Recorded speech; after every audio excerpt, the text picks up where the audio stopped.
All right, so you guys wanted the Caitlin Clark deep dive. Buckle up, because we went deep. Deep? Yeah, we really did. Articles, stats, the whole 9 yards, even talked to some people who've seen her career firsthand. Mm-hmm. And it is, let me tell you, it's bigger than just, like, points and assists, you know? Yeah. This is about, like, changing how we watch the game. How women's sports are perceived? Yeah, the whole thing, the whole deal. What fascinates me is how her journey really kind of reflects this larger shift in women's basketball. She's not just riding the wave, she's actually part of the race. Right, okay, so let's rewind all the way back. We're talking small town Iowa, not exactly a basketball like hotbed or anything. Right. But she's out there, you know, playing against older kids already, showing that drive like right from the beginning. Yeah, that hunger led to a high school career just packed with accolades. Oh, yeah. You know, Gatorade Player of the Year, taking her team deep into the state tournaments, the whole thing. But then she chooses to stay in Iowa for college. That's a big statement, right? Huge, David. It's not about, like, chasing the brightest lights or the biggest stage. Exactly. It's about representing something she believes in.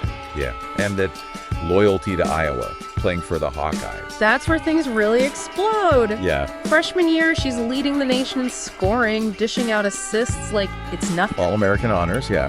But it's how she did it, right? That's what caught everyone's attention.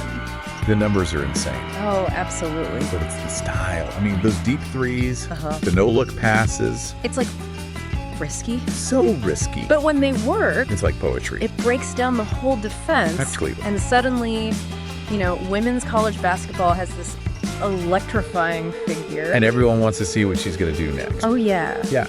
And that's where we see the ripple effect, I think, right? It's not just winning. It's this swagger, this flair. It got everyone talking. Yeah. Like, she was must-see TV. Absolutely. And then you think about the impact on viewership, on attendance. Here too. And then think about the young athletes, especially girls. Especially girls. Seeing someone playing with that confidence. Right. Breaking down stereotypes. That's powerful. It really is. Okay, fast forward to the WNBA. Rookie season with the Indiana Fever.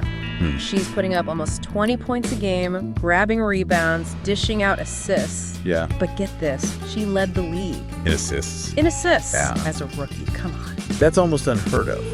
You lead the league in assists as a rookie. I mean, It just doesn't happen. it's crazy. Yeah, but then think about how that translated into actual gross for the league. Right. We're talking a 200% increase in viewership just for her games. Whoa.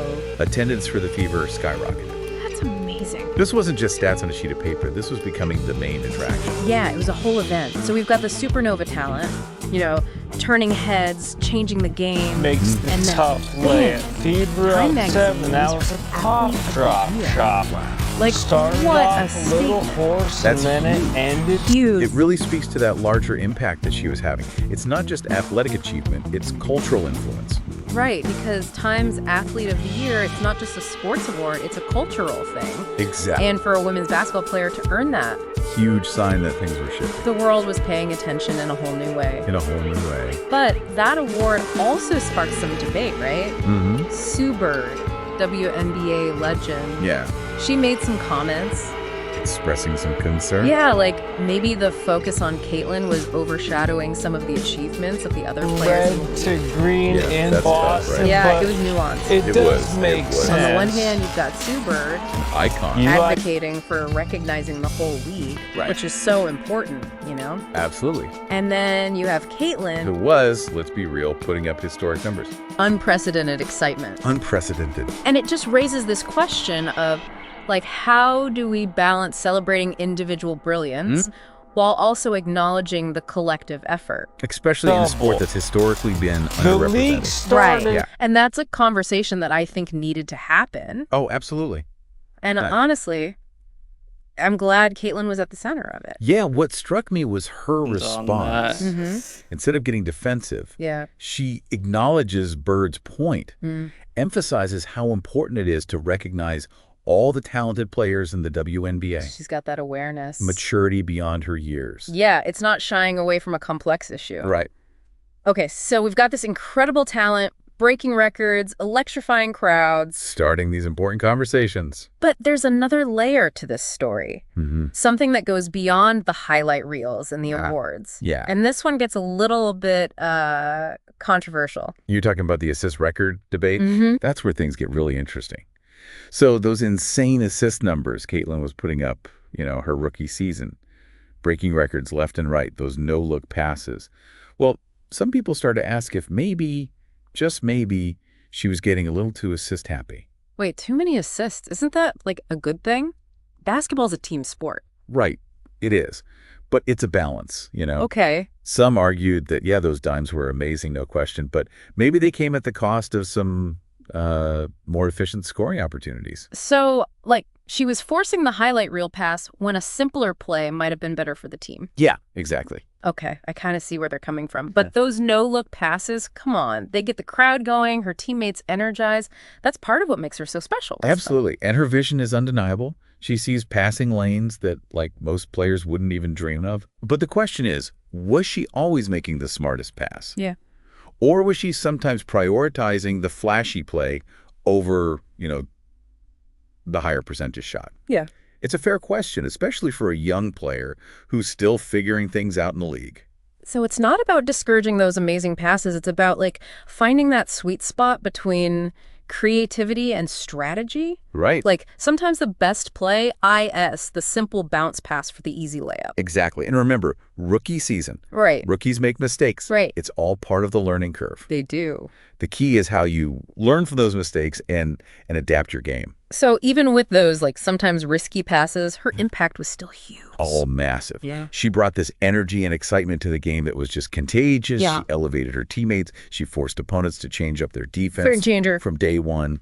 But as she grows and gets more experience, it'll be interesting to see how she refines that decision-making, how she balances that natural flair with the strategy of leading a team. Can she become even more dominant by, adding a layer of tactical discipline to her skill set? That's got to be scary for the rest of the league. No doubt. And speaking of things that'll keep opposing coaches up at night, remember the whole Time Athlete of the Year award and that conversation about individual versus collective achievement in the league. Well, there's actually another layer to that we haven't touched on yet. Yeah. Ooh, okay, lay it on me. So Sue Bird, remember she had those concerns about Caitlin's award overshadowing other players? Yeah. Well, Caitlin actually addressed those concerns directly. Really? She responded to Sue Bird. What'd she say? She responded with incredible maturity and respect, acknowledged Bird's perspective, emphasized how much she admired her. Wow. She even went a step further, talking about how important it is to recognize all the talent in the WNBA and using her platform to lift other players up. That's big. Yeah. Instead of getting defensive, she turned it into this bigger conversation about the challenges facing women's sports and the importance of supporting each other. It showed a level of self-awareness and maturity that's rare. Especially for someone so young and in the spotlight. Right. She wasn't just deflecting criticism, she was engaging with it thoughtfully. It's like she's saying, look, I'm here to win and break records, but I'm also here to use my platform to fight for the whole league. Yeah, to make sure everyone gets the recognition they deserve.